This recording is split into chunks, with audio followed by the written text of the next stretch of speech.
The day of the Great Railway Show had finally arrived, and many of the engines on the Fat Controller's Railway were being repainted to go to the show. The engines going would be the Shooting Star and the majority of the steam team, minus Toby because Mattel hates him. Because Toby chose not to go. Before long, everything was set to go. Everything except for the Shooting Star. The entire morning, Gordon's crew swore that they could have heard a rattling inside the Shooting Star. Victor was concerned. "Gordon, we should really have you looked over one more time." "I don't need to be looked over, Victor. I'm ready to go." And before Victor could say anything else, the Shooting Star rolled out of the steamworks, not noticing that his safety valve had completely fallen off. Gordon was rolling towards the turntable at Vickerstown, preparing to turn around for the long journey ahead. That's when he saw Philip. He was helping Rosie shunt at Vickerstown Yard. I imagine at this point she would still be in her pre-red livery. The Shooting Star smiled at Philip. "Hello there!" Philip didn't respond. The Shooting Star tried speaking up again. Hello, Philip? How are you doing?" Philip finally spoke up. "I'm sorry, I thought you didn't talk to engines who weren't your equal, Shooting Star." The Shooting Star suddenly realized what had happened. Philip heard what he said. "Philip, you must understand where I come from. If you're not the best, you're..." "What? What is it?" "You're nothing." The Shooting Star sat in silence as Philip looked cross and then hurt. "You know, Shooting Star, I really thought I found a friend." With tears in his eyes, but still showing the utmost respect for the Shooting Star, Philip rolled away, leaving the big blue engine feeling very guilty. Despite this, the Shooting Star set out for the Great Railway Show. He had gone too far to back down now. He was going to show his brother just how fast he really was. Before long, the Fat Controller's engines arrived at the Great Railway Show. This is a side note and not important for this overall story, but for any of you who really like the international engines such as Ashima, I could easily see a couple Season 20 episodes taking place during the Great Railway Show, and we'd get to see how Thomas interacts with Ashima, or Percy interacts with the Arshunters, or maybe we could even see Henry and Hero interact since they haven't really shared an episode since Henry's Hero. Really, there's a lot of possibilities, but they're not important for this story. As the other engines begin mingling with the others, the Shooting Star notices the Flying Scotsman, and he quickly races over to start gloating. The Shooting Star rolls up alongside, beginning to mock the Scotsman. "Hello, little brother." "Gordon, is that you? I hardly recognized you." "Well, Scotsman, I go by the Shooting Star now." Scotsman tried not to laugh. "Oh, don't be ridiculous, Gordon." The Shooting Star scowled at this. Well, who will be ridiculous when I beat you in the great race?" "We'll see about that, little brother." And with that, Scotsman rolled away.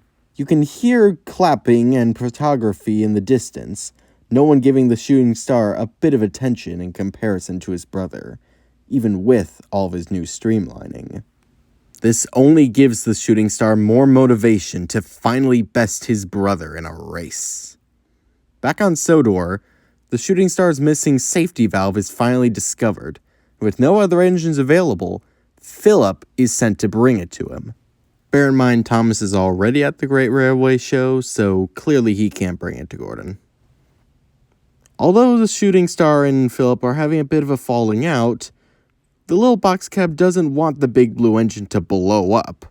So Philip quickly races to the Great Railway Show in hopes of finding the Shooting Star and giving him the piece he needs before it's too late.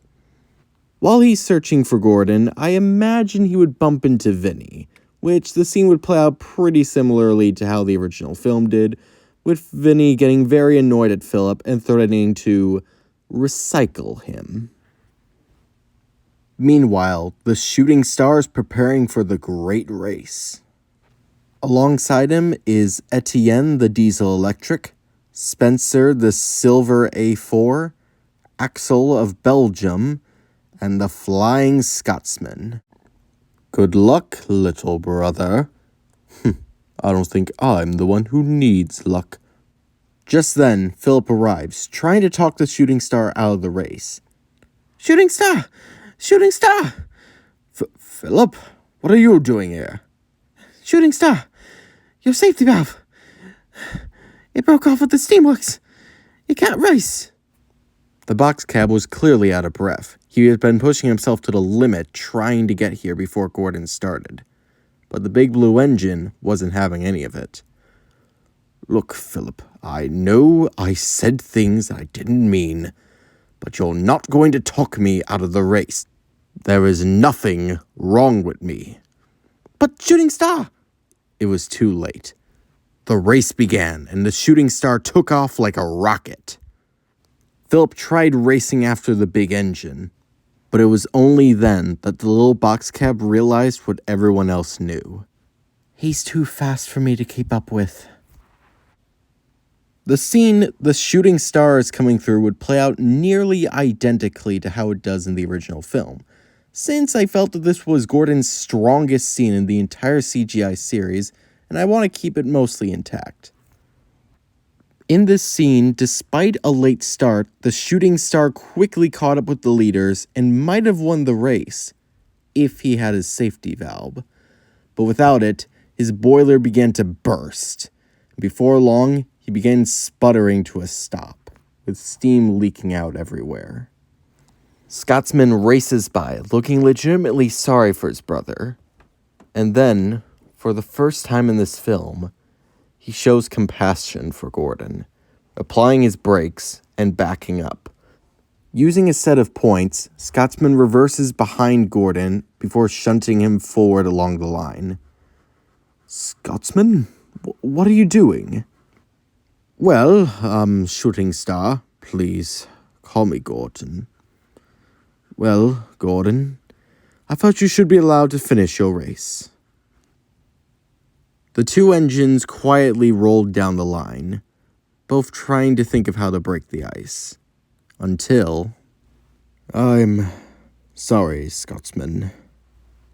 I made you lose your first race.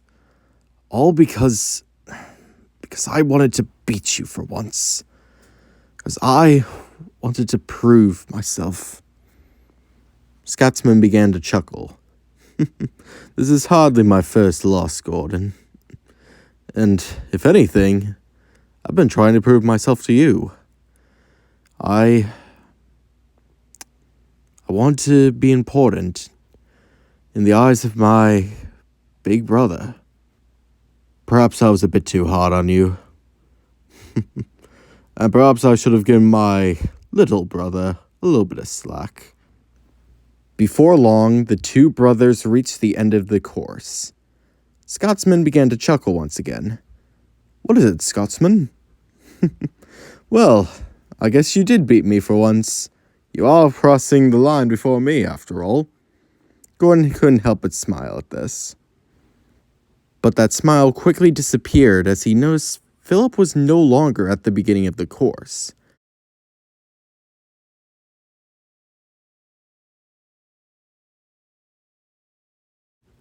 The old pipsqueak probably went to go refill on diesel fuel or something. We jump cut to Philip, who is deep in thought. He feels bad that he couldn't help Gordon, but knew that he tried his best. But before he could finish his thought, he slammed into the front of Vinny. I'm sorry. Sorry ain't gonna cut it, small fry. And with no more said, a clever twist on the steamy versus diesel trope takes place, with Vinny, the large steam engine, trying to wreck a small diesel engine. Philip races through the Great Railway Show, even passing by a demonstration line where Thomas was shunting trucks. Philip, what's going on? I'm trying to get away! Look out! Without warning, Vinny roars into the yard, smashing the trucks aside that Thomas had just shunted, nearly taking the tank engine with them. Philip races to the end of the yard, but quickly realizes that there's a turntable at the end, with the well against him and Vinny in front of him. Hehehe, looks like the race is over for you, small fry. Yeah, well, it turns out I'm not very good at races. How about we just say you won?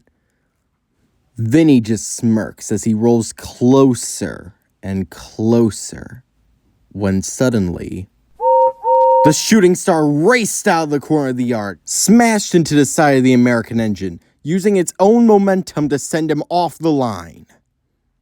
Vinny crashed into an electrical tower standing next to the line. He wasn't going anywhere now. Vinny looked at the crowd and saw his controller looking at him. He could tell they were going to talk later about this. Wow! Thank you for saving me, Shooting Star. It's no problem, Philip.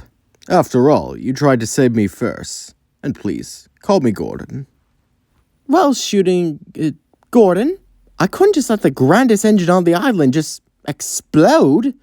Well, you know, Philip, you're quite the grand engine as well. The two engines smile at each other, affirming that their friendship is now stronger than it had ever been. The time had come for all of the Fat Controller's engines to head back to Sodor, as they did still have a railway to run after all. As Gordon left the yard, he heard the Flying Scotsman whistle goodbye to him, which Gordon replied with a long whistle of his own. Gordon may have lost the great race, but he had won something far more important at the Great Railway Show.